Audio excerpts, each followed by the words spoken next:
You know the story of the Titanic. The unsinkable ship, the iceberg, the tragic sinking. We've all seen the movie, but have you ever stopped to wonder about the specifics? Why did so many people who ended up in the water drown and so quickly? We often imagine a prolonged struggle, but for most, the end came terrifyingly fast. And the reason is far more chilling than just the water was cold.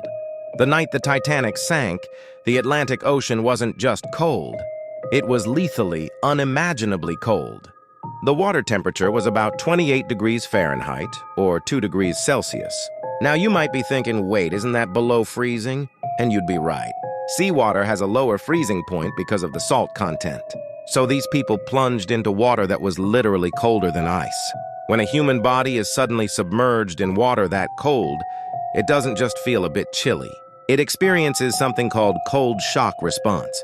This is an involuntary gasp for air, followed by hyperventilation, rapid, uncontrollable breathing.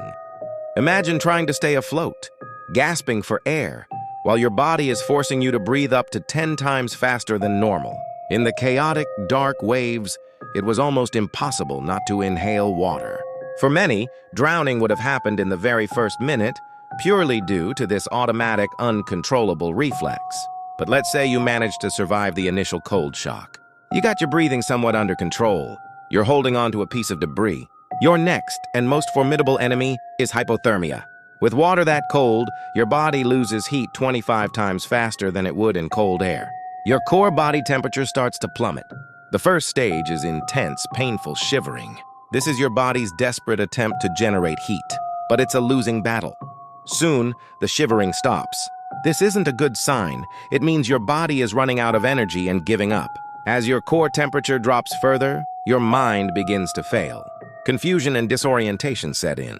People would have become lethargic, unable to think clearly, unable to even hold on to the wreckage they were clinging to. Their muscles would become rigid, making it impossible to swim or even tread water. This is where the life jackets, while keeping them afloat, became a cruel paradox. They prevented people from sinking, but they couldn't stop the cold from killing them. The official cause of death for many was listed as drowning, but in reality they likely became unconscious from severe hypothermia first, and then drowned, unable to keep their heads above water. So how long did they have? Medical experts estimate that in 2 degrees Celsius water, the average person would lose consciousness in under 15 minutes. Death would follow shortly after, within 15 to 45 minutes at the most. Think about that, not hours but minutes. This is why the accounts from the survivors in the lifeboats are so harrowing. They describe the sound of over 1,000 people in the water, a cacophony of cries and screams for help. But within about 20 minutes, an eerie, deafening silence fell over the ocean. The great cry that survivor Archibald Gracie described had faded, not because people had been rescued, but because the cold had silenced them forever. When Second Officer Lightoller, the most senior surviving officer, was asked at the inquiry why they didn't row back sooner, he explained they were afraid the sheer number of people in the water would swamp the lifeboat. By the time they did row back, it was too late. They found a sea of bodies bobbing in their life jackets, all of them already gone. It's a haunting image.